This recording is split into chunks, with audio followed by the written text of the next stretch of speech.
ఇవాళ public service కమిషన్కి ఒక బలహీన వర్గాలకు సంబంధించిన బుర్రా వెంకటేశంని ఒక రెసిడెన్షియల్ స్కూల్లో గవర్నమెంట్ హాస్టల్లో చదువుకున్న విద్యార్థి ఈరోజు పబ్లిక్ సర్వీస్ కమిషన్ చైర్మన్గా పనిచేస్తున్నారు. వీళ్ళందరికీ ఒక చైతన్యం ఉంది, సామాజిక బాధ్యత ఉంది. కష్టాలు చూసి వచ్చారు. పేదరికం వాళ్ళ జీవితంలో ఒక భాగం. కొంతమందికి పేదరికం ఎక్స్కర్షన్. పేదరికం ఎట్లుంటుందో అంటే పట్టణం నుంచి పెద్ద బెంచ్ కార్ వేసుకొని పోయి చూసి పేదరికం ఓహో ఇట్లుంటుందా అని చూసి వచ్చే ఎక్స్కర్షన్ కొంతమంది పెద్దోళ్ళకు. కానీ ఆ పేదరికంలోనే పుట్టి ఆ పేదరికాన్ని అనుభవించి ఆ పేదరికంలో నుంచే అభివృద్ధి పదం వైపు నడిచిన వాళ్ళు ఈరోజు తెలంగాణ రాష్ట్రాన్ని నడుపుతుండ్రు. పేదరికం అంటే మాకు కొత్త కాదు, పేదరికం మాకు చుట్టం కాదు, పేదరికం మా జీవన విధానంలో ఒక భాగం. మేము ఆ పేదరికాన్ని చూసి వచ్చినాం. ఆ పేదరికాన్ని పారద్రోలడం మాకంటే ఎక్కువ ఎవరికి తెలియదు. ఎవరి మీద మనం ఆధారపడాల్సిన పని లేదు. అన్ని శక్తియుక్తులు, తెలివితేటలు, అధికారం నిర్ణయించే శక్తి మన దగ్గర ఉంది. మరి మీరు ఎందుకు దీన్ని ఉపయోగించుకోరని నేను అడుగుతున్నా. ఇవాళ నేను ఉస్మానియా యూనివర్సిటీ ఇక్కడికి రాని విద్యార్థులకు నేను సూచన చేయదలుచుకున్నా.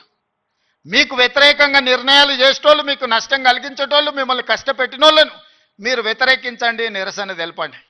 మీకోసం పనిచేయాలన్న ఆలోచనతోని మీ ఆలోచనలు తెలుసుకుందామని, మీ సమస్యల్ని చూద్దామని, మీ సమస్యల్ని పరిష్కరించాలని వస్తున్న వాళ్ళని మీరు వ్యతిరేకించడం ద్వారా ఈ అభివృద్ధిని అడ్డుకున్న వాళ్ళం అవుతామా, లేకపోతే అభివృద్ధిని ఇంకా ముందుకు తీసుకెళ్లిన వాళ్ళం అవుతామా, మీరు ఒకసారి ఆలోచన చేయండి.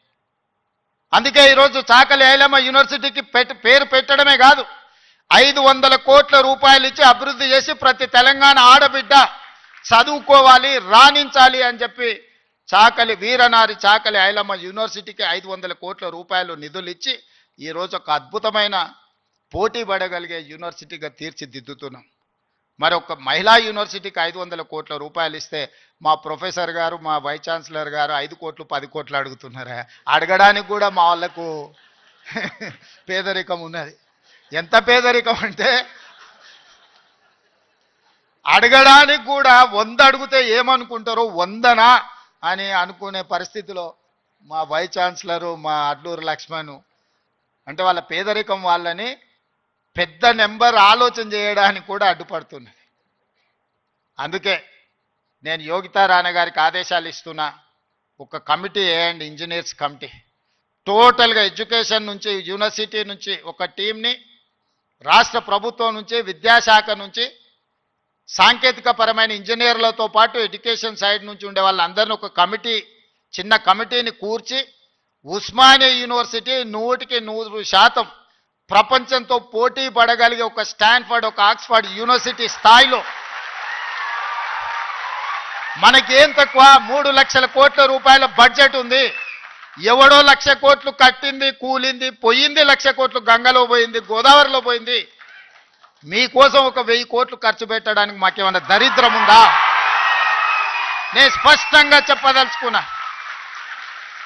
ఈ సంవత్సరం విద్యాశాఖ కోసము 40,000 కోట్లు ఖర్చు పెట్టిన 40,000 కోట్లు ఈ సంవత్సరం young India integrated residential schools 100 నియోజకవర్గాలలో 100 young India integrated residential schools, ఒక్కొక్క స్కూల్కి 25 ఎకరాల స్థలం, 200 కోట్లు, 20,000 కోట్ల రూపాయలు ఈరోజు యంగ్ ఇండియా ఇంటిగ్రేటెడ్ స్కూల్స్కి నేను సంతకం పెట్టి ఇచ్చిన.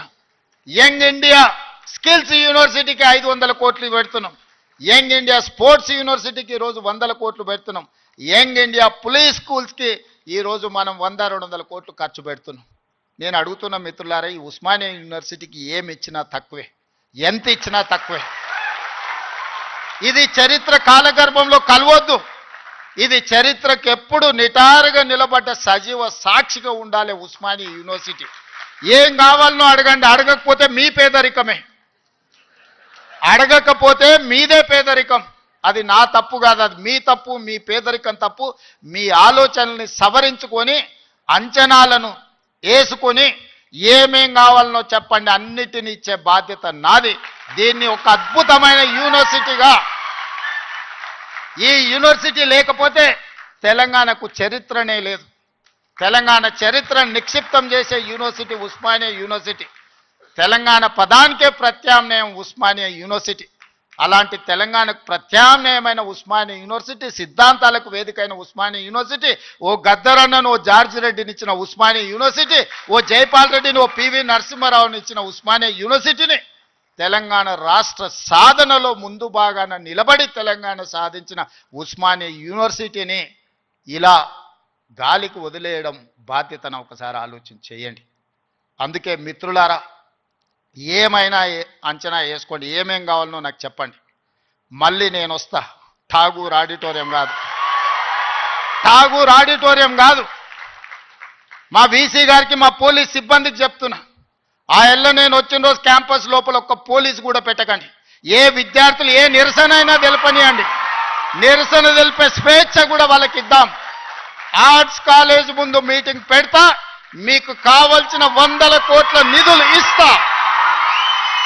మళ్ళీ మీటింగ్ ఆర్ట్స్ కాలేజ్ దగ్గరనే, అక్కడ ఇక్కడ కాదు.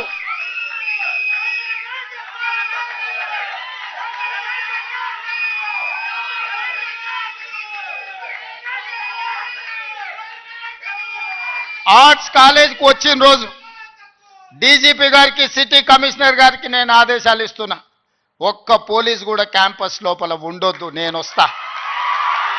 ఎవరు వీళ్ళు?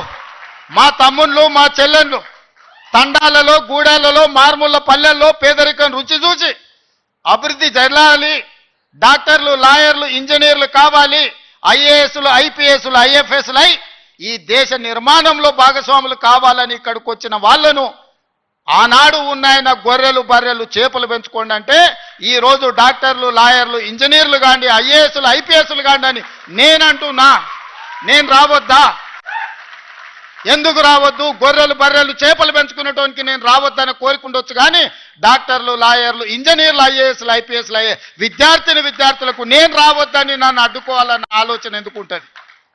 ఒకవేళ అడ్డుకుంటే వాళ్ళు వేసే యక్ష ప్రశ్నలకు సమాధానం చెప్పే చిత్తశుద్ధి నాకుంది. తెలివి ఉందా లేదా పక్కన పెడితే నాకు చిత్తశుద్ధి ఉంది. నా చిత్తశుద్ధిని ఎవరు ప్రశ్నించలేరు, ఎవరు శంకించలేరు.